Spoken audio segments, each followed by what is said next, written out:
Welcome back. I'm Dr. Michelle Border, and in today's episode, I'm going to share with you an analogy that came to my mind while at a conference recently. This analogy helped me to better understand what I need to do to have a healthier mind and be a happier person. I want to share this analogy with you in hopes that it will help you as well. So let's get started talking about that right now.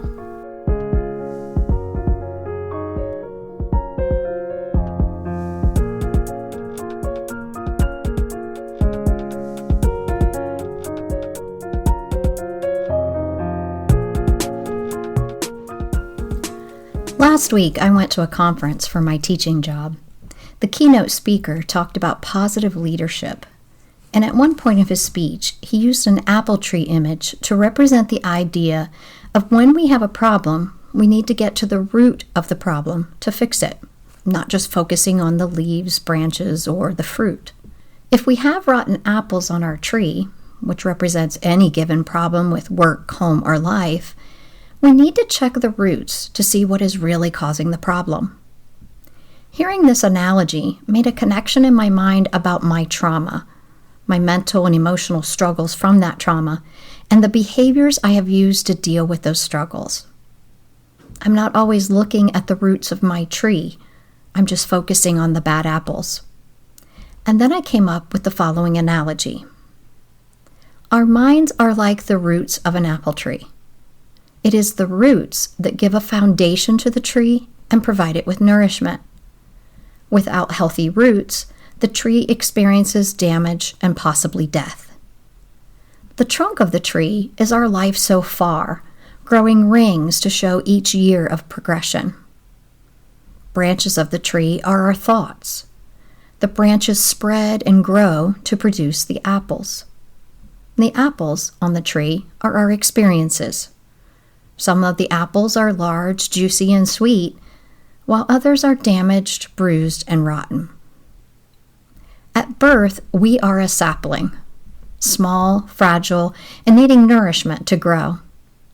Our experiences during childhood can determine how well the roots are developed and how much our tree will grow. With proper nourishment and positive experiences, the roots will develop well, leading to a tall, strong trunk with full, long branches, green, healthy leaves, and beautiful, juicy apples. Without proper nourishment and positive experiences, we can have root rot that will spread through the tree, affecting each part and hindering healthy development. Once we have made it to adulthood, the treatment of our roots is our responsibility to carry. If we have root rot, it is up to us to figure out what our roots need to be healthier. Some of us don't recognize that our roots are unhealthy. They've always been this way. They get some apples on the tree, so it's okay the way it is. Some of us have rotten apples and choose to throw them into others' orchards because we don't want to face what is really causing our apples to be rotten because it is too painful. And then there are others of us who are unhappy that our apples are rotting and want to fix that, whatever it takes and however long. We are tired of having bad apples and want beautiful apples like we see on other trees. My tree was not nourished as a child. Sometimes it was attacked by storms, which was abuse, pests, which were unhealthy coping mechanisms, and disease, which is trauma. It had some rotten apples on it, which are toxic people, and some of my branches are dying, which was dysfunctional thinking. I tried spraying my tree with pesticides, which were unhealthy coping mechanisms, but that didn't help. I tried to cut the branches off that were dying. This is unhealthy behaviors, but that didn't fix it either.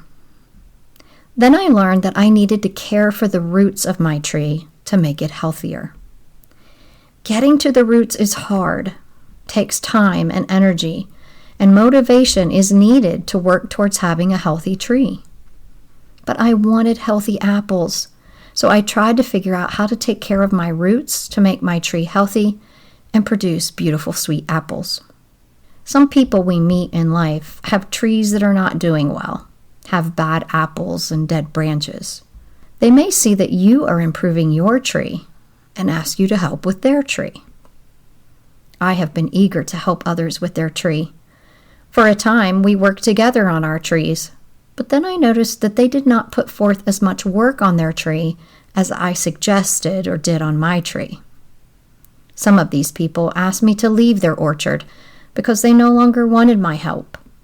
Some left me to do all the tending to their tree, and still some started blaming me for the improvement to their tree not coming quick enough. I am very proud of my tree and all the work I have put into making it healthy, and I enjoy working on my tree. I also enjoy helping other people feel happy and have pride in their trees. I want to share my happiness and growth so others feel it too. But I have come to realize that some people don't want to care for their tree the way I want to care for mine. Some people have not appreciated and respected what I have done with my tree, get upset with me for trying to help with their tree, or throw their rotten apples at my tree in an attempt to spread their pain into my orchard. I am now at a point where I recognize that these people have the right to not want my help in making their trees healthier, that I may have at times tried too hard to help them with their tree because I cared about them, and that I have to be okay with the fact that they don't want my help. So, I will just focus on my own tree and the trees of those who have asked me for help and who have put in the work to make healthier trees for themselves. These are the people I connect with best, who understand the work I am doing and why I do it, and appreciate the help I have provided. However, I will not tolerate anyone throwing their rotten apples at my tree or invading my orchard with their storms, pests, or disease. I am now more careful about who and when I allow others into my orchard. It is important that we understand what happened to us as a child, what behaviors and thoughts that life created in our minds, and recognize the borders we created to protect ourselves. In order to make any changes for our health and happiness, we have to first look at the roots of our minds to figure out where things were created, and then understand what we need to do to make changes. At the same conference I talked about before, the speaker also talked about habits. Habits are behaviors we use, sometimes without even realizing we do them. Habits are created in the brain from 3 steps: cue, routine, and reward. Something cues our brain that the behavior is needed. Our brain recognizes the routine of using that behavior before for a similar situation. And then we are provided a mental or physical reward for completing the behavior. An example of a positive habit would be when you have a task to complete at work. The cue is work needs to get done. Routine is your brain knowing how to complete the task from doing it previous times. And the reward is a sense of accomplishment. This reward can be reinforced when your boss compliments your work. An example of a negative habit is when you have done something wrong. The cue is that you messed up. The routine is your brain connecting to childhood trauma where you were yelled at by a parent and ridiculed for messing up. And the reward is negative self-talk that supports your thoughts of not being good enough. This doesn't sound like much of a reward, but the familiar feelings of the negativity provides comfort while supporting unhealthy behaviors. Here is my analogy now of how habits affect our apple tree. When I was a sapling, I was exposed to storms, abuse, pests, unhealthy coping mechanisms, and disease, which is trauma. This led to having dead branches, dysfunctional thinking. As an adult, I kept the rotten apples, the toxic people, on my branches because I thought that was the normal, right thing to do. I also believed that it was my job to keep them because no one else would. Who wants rotten apples?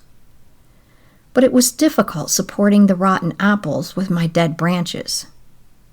So I tried some pesticides, unhealthy coping mechanisms in hopes of improving the rotten apples. All this did was increase the root rot that had started for me. Then I thought maybe I could cut off the branches. This was using unhealthy behaviors that was holding the rotten apples, but that did more damage to my structure. Weathering storms, experiencing pests, harboring disease, holding on to the rotten apples, using pesticides, and cutting off my branches all became habits to me. Habits that I thought were the right thing to do, what I was supposed to do, and at the time, all I knew to do to handle all of that. I started to see that other trees had healthy, beautiful apples. I wanted those. I started figuring out how to make that happen. I started with removing the rotten apples and understanding that they were no longer my responsibility or of any positive use. Then I turned to the dead branches. Some did need to be cut off, but some were actually still alive. They just needed healthy nourishment to become better. This new nourishment, however, was much different than the habits I had created from the past. It felt foreign, uncomfortable, and the voices from the rotten apples of the past were telling me that wasn't the right way to grow my tree. Some days I'm able to water and fertilize my tree. Sometimes the old habits that are all too familiar creep in, and I find myself using pesticides or getting out the saw again. But the most important part is that I no longer have root rot. My branches are becoming healthier, and I am producing more good apples than ever before. However, once in a while, a bad apple appears. And now I know to not focus on the apple, but to go back and check my roots. Habits are routine behaviors, often done unconsciously, and often serve a purpose to protect or calm our minds. There are positive habits, like brushing our teeth, exercising, or routines. But there are also negative habits, such as addictions, anxiety, or negative self-talk. When our roots are not nourished as a sapling, we learn habits of dysfunctional thinking, low self-esteem and self-worth, and hopelessness. Our roots are trained to accept this root rot as normal. That's just how life is. We carry these habits into adulthood, almost without knowing we have them. These habits can contribute to our root rot, preventing us from having healthy growth. Changing these habits can be hard. They have been ingrained in us since childhood. But in order to produce healthier fruit, we have to look at what is keeping our root rot going. When we want to reach for the pesticides or a saw, we need to step back and think, what is a healthier alternative? Improving the soil, which is mental health work, changing the drainage, which is positive self-talk, or trimming away dead roots, which is eliminating what is toxic in your life, are better options. There are many healthy and positive ways to fix your roots, but you have to put in the time, energy, and effort to make it happen. As I was writing all of this about the apple trees, I was reminded of the many symbols I have seen for the tree of life. I decided to do a little research on this and found information that I feel relates to my analogies. The symbol of the tree has been used for thousands of years in religious, cultural, and scientific presentations. In more modern times, it has come to mean personal growth, strength, and a connection to one's roots. The tree is a symbol of connectedness with the earth and spirituality, with the connectedness of the planet and sustaining human life, and with the cycle of life to death. In every representation, the roots produce a grounding, stability, and foundational structure. The branches are a sign of growth reaching towards the sky, and the leaves and fruits represent growth, nourishment, and production of something positive. The symbol can be used for many interconnectedness of life, experiences, and growth. In the process of preparing this episode, I saw an Instagram post from Soul Mind Hub talking about Dr. James Pennebaker's work. He is a professor and social psychologist who has done research on trauma. He found that when people wrote about their trauma, they were better able to process what happened to them. He discovered through 30 years of research that people who experienced trauma healed more when they put words to their traumatic experiences. They were able to convert what was stored in their body into language. Writing had a bigger impact than therapy, medications, or life interventions. They were able to convert what was stored in their body into language. Writing had a bigger impact than therapy, medications, or lifestyle interventions. Dr. Pennebaker's research showed improvement in trauma survivors' immune function, lower cortisol levels, and reduced symptoms of depression and anxiety, with faster recovery from illness and fewer doctor visits. Trauma is stored in the body, keeping the nervous system active because the trauma has not been resolved.